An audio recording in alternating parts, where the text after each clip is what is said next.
if you can make it in New York, you can make it anywhere, even if you're 2 years old. Well, that is typically the age when ambitious parents start applying to the city's elite preschools for their kids.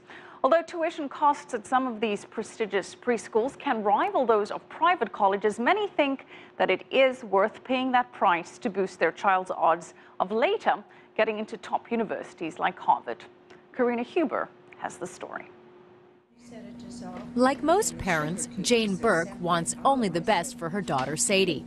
Deeply committed to her education, when Sadie was 2 years old, they applied to the city's top preschools. You're kind of made to feel you're lucky if your child gets in, and if she doesn't get in, well, I don't know if she's going to get into the right pre-K, and if she doesn't get into the right pre-K, will she get into the right kindergarten? And on it goes, with the ultimate fear being she won't get into a college in the American Ivy League, a collegiate athletics conference whose members include the oldest and some of the most prestigious universities in the United States.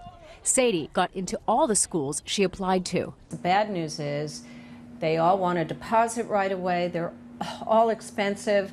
Some of them went up in tuition, and they want a donation. If you want your child to get a shot at admission to one of the Ivies, you'd better be prepared to pay an Ivy price from age 3 on. You can get a bargain pre-K starting around $25,000 a year. 2014 tuition at this elite school called Avenues is $43,400. Toddlers can opt for Spanish or Mandarin immersion classes. Daughter's in first grade. Michael McCurdy is the co-founder of TestingMom.com, which helps prepare children for their pre-kindergarten school applications. You have a better chance of getting your child into Harvard than getting into a top-tier private pre-K program into New York City. Despite the high price, competition is fierce to get into these baby Ivies. It's all about supply and demand. More families are opting to stay in the city instead of move to the suburbs, and there's a shortage of public pre-K options, putting even more pressure on the private system.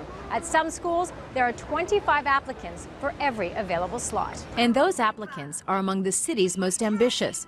Parents who can afford it often enroll their kids in testing prep programs like TestingMom.com. It's in the future, but I think ahead, so I can go to college. I'm a Testing Mom kid. Sadie is also a Testing Mom kid. But Jane found an excellent public nursery school and opted for that route instead.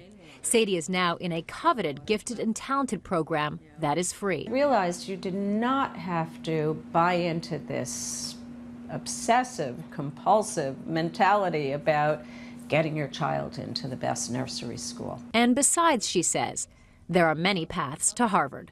Karina Huber, CCTV, New York.